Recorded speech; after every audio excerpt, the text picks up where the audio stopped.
This tour of trigonometry will connect identities. All identities depend only on sin x and cos x being coordinates on the unit circle, but it is useful to think of three as fundamental. The first is sin squared x plus cos squared x equals 1.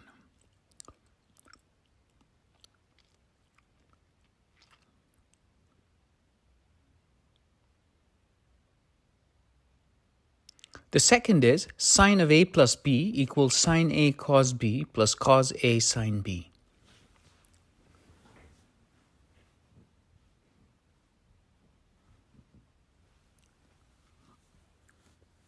The third is sin of minus a equals minus sin a, and cos of minus a equals cos of a.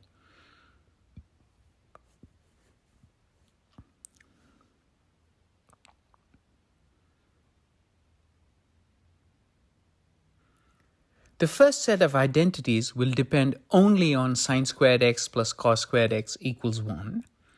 The second set of identities will only depend on sin of a plus b equals sin a cos b plus cos a sin b. The third set will only depend on sin of minus a equals minus sin a and cos of minus a equals cos a. Other identities will emerge as we combine the above three.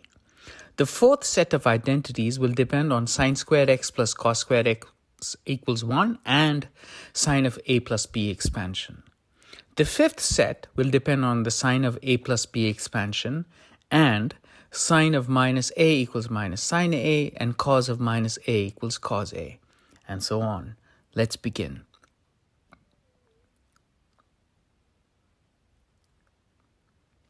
Using just sin squared x plus cos squared x equals 1, we can work out the following. Cosecant squared x equals 1 plus cotangent square x.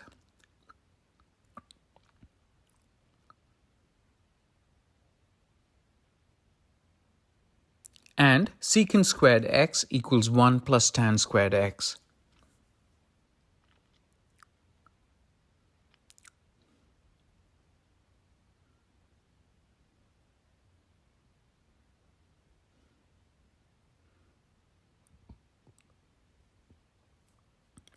Using the sin a plus b expansion, we can work out the following.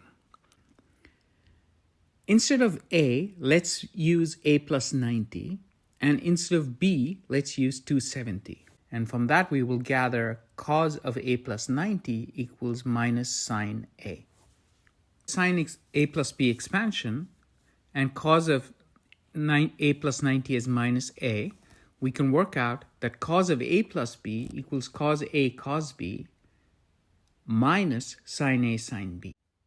Using the sin a plus b expansion and cos of a plus b equals cos a cos b minus sin a sin b, we can work out that tan of a plus b equals tan a plus tan b divided by 1 minus tan a tan b. And using the sign expansion and setting b equals 90, we will get sine of a plus 90 equals cosine of a.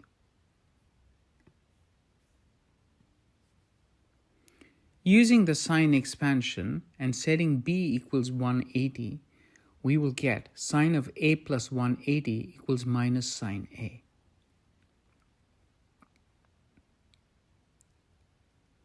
Using the sign expansion and setting b equals 270, we will get sine of a plus 270 equals minus cos of a.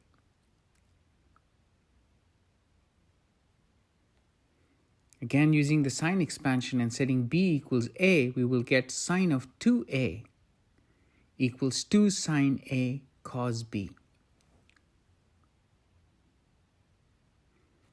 Using the cosine expansion and setting b equals a, we will get cos of 2a equals cos squared a minus sine squared a.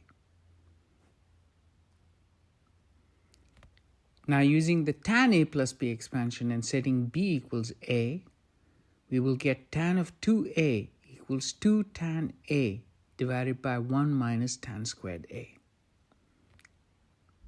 All of this from just the sine a plus b expansion. Using the sine a plus b expansion and sine of minus a equals minus sine a and cos of minus a equals cos a, we can work out that sine of a minus b equals cos sine a cos b minus cos a sine b.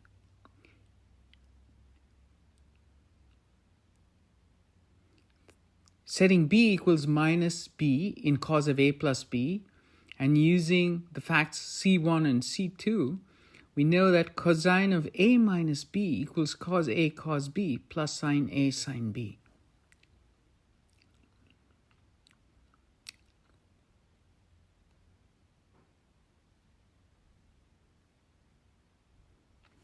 Now using cos 2a equals cos squared a minus sine squared a, and setting sine squared a as 1 minus cos squared a, we'll get cos 2a equals 2 cos squared a minus 1. Using cos 2a as cos squared a minus sine squared a, and using cos of a as 1 minus sine squared a, we'll get cos 2a equals 1 minus 2 sine squared a. Using cos squared a equals 2 cos squared a minus 1, we can work out that cos of a by 2 equals plus or minus square root of cos a plus 1 divided by 2. Again, using cos squared a equals 1 minus 2 sine squared a, and using a equals a by 2, we can work out sine of a by 2 equals plus or minus square root of 1 minus cos of a divided by 2.